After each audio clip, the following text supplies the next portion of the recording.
Our next speaker, to get right to the point, Nityen Lal, is the general partner and CEO at ICOS Capital. He's an entrepreneur and an investor, and he's very interested in university spinouts and food and water investments and how we can use our capital to create better water, better recycling, better energy efficiency companies and enrich people's lives in that way. Would you like to? Let's give him a big hand for coming out to talk to us. There's the lectern, or do you want me to plug you in? Plug me in. Okay. Again, you can just put this in your pocket. Just Works? Yeah. Okay. Next. Okay.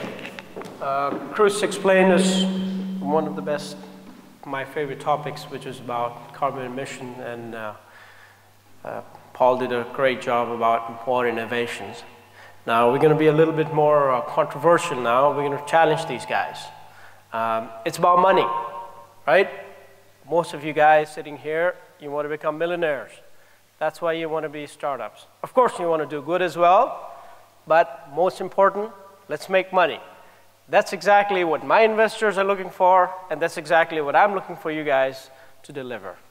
Now, we'll challenge some of the things in water sector, but I know most of you guys are different areas, so look at it from that standpoint. Look at it from your own industry standpoint. Technology needs to make money, and how do you make money? We're going to look into this. A little bit about ICOS Capital. We are backed by corporations and financial investors. It's basically, that's where the bag of money comes from. Then we invest in a lot of things: water, energy, materials, food-based, bio-based things. And then we have invested in a whole bunch of companies, and our goal is we make about 3x, 3 times the money. So that one bag of money needs to become 3 bags of money, or 5. If the market is good. Our strategy is we basically go into these pre-revenue companies or just revenue and try and rescue them from these vulture situations where they die. We use our corporate network, and we use our capital and our experience that we have learned to become successful. That's philosophy. Okay, unicorns. It's become a big word these days in the world of venture capital. It's about billion-dollar startups like Uber, like Facebook, like Twitter, WhatsApp. They come out of nothing, and suddenly there's a phoenix rising from the ashes, and there's a big, successful company. Fantastic. That's what we like. Water sector. The fundamentals are good. There's a big demand. For example, Netherlands uses less water. And water, big issue for food security. You can see here the Texas projected water needs in time. So the market is expanding.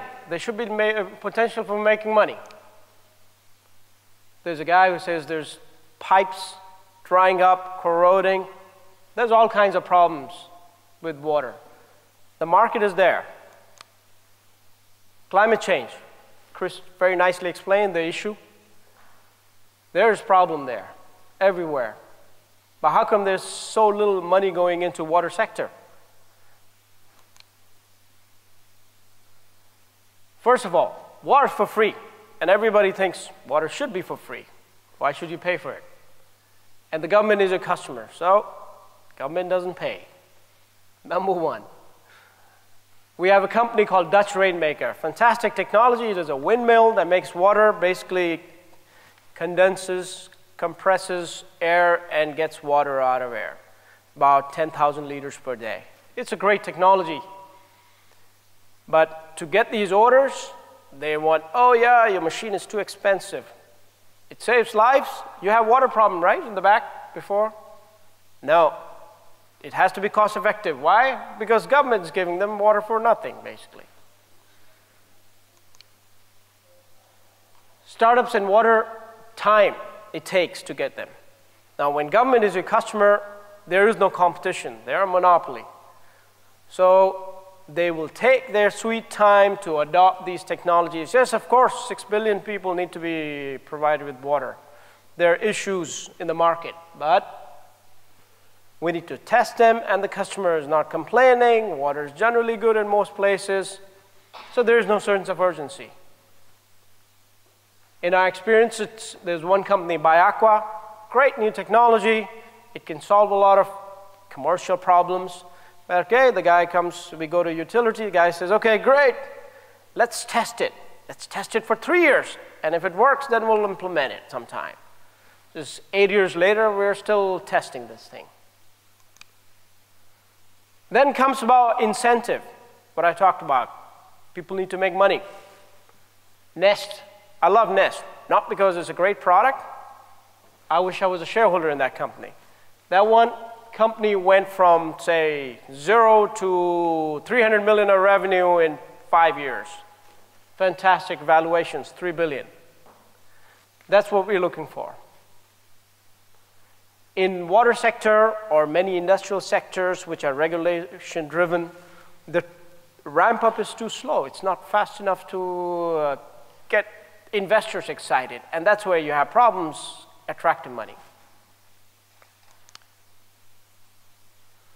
So let's summarize it. In the water sector, the market is big, huge, very interesting. All kinds of problems, potential for innovation, enormous, just like CO2 emission issues. But the drivers need to be there. The business models need to be attractive. There are some ideas. I threw them in. Focus on many sectors. So when you're coming up with a technology, a great new technology, you say, yeah, there's this one great application, say, transportation sector or solving CO2 problem. While that might be the big pie in the sky, look at different areas. Look at areas which might provide short-term money. What's the quicker road to the market? Partner with utilities, partner with your clients. Try to shorten the cycle to getting your product in there. Look at business model changes. Business models, biggest problem in startups, in my experience. They're not paying attention, but then when they're talking to customers, customers are hesitating, then they're thinking, oh, maybe we should do it this way, that way. It takes a lot of thought, work with customers, you find better business models, that's 50% success. And think big. It's also about making lots of money. It's about making 100 million euro companies, 100 million pound companies in 5 years, 10 years. Don't compromise. Yes, it'll make 5 million next year or 5 years from now and 10 million.